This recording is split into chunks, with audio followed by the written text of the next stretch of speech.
Dr. Ian Black, who's a visiting senior fellow at the Middle East Centre and a former Middle East editor for The Guardian, and joins me now in the studio. Ian, good to have you with us. The US State Department, not mincing its words there, saying that any port that assists this ship could, quote, be seen as supporting a terrorist organisation, that referring to the Revolutionary Guard. What do you make of that, and how is that going to be interpreted? Well, what it appears to be is an extension of the policy of maximum pressure that the United States wants to exert against Iran. The difficulty with that is, and this episode illustrates it to a degree, is that nobody really accepts the legality of that, certainly not in the European Union. So the tanker, it's important to remember, was originally seized by the British with the authorities in Gibraltar because it was deemed to be breaching EU sanctions against Syria. Nothing to do with Iran as such. Of course, the Americans were very pleased by that, and the Iranians were appropriately angry too. So the tanker has been released, apparently because the authorities in Gibraltar, and presumably the British government is also aware of that, that the tanker is no longer heading for Syria.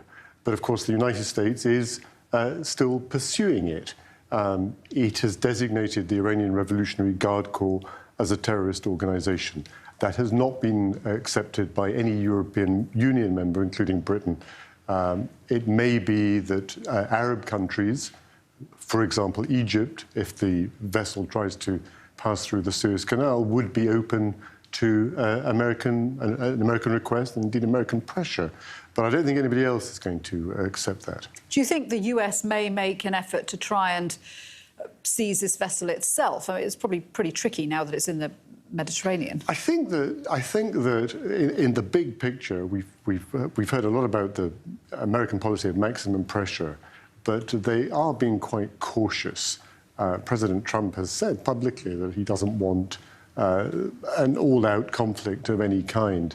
I would have thought that to seize the tanker on the high seas would be seen as a significant escalation, which would doubtless be met by some kind of Iranian retaliation. And there we're getting into dangerous territory. Neither Washington nor Tehran wants all-out conflict, but the risk of misunderstanding, of miscalculation, of not reading the other side's red lines is very, very clear.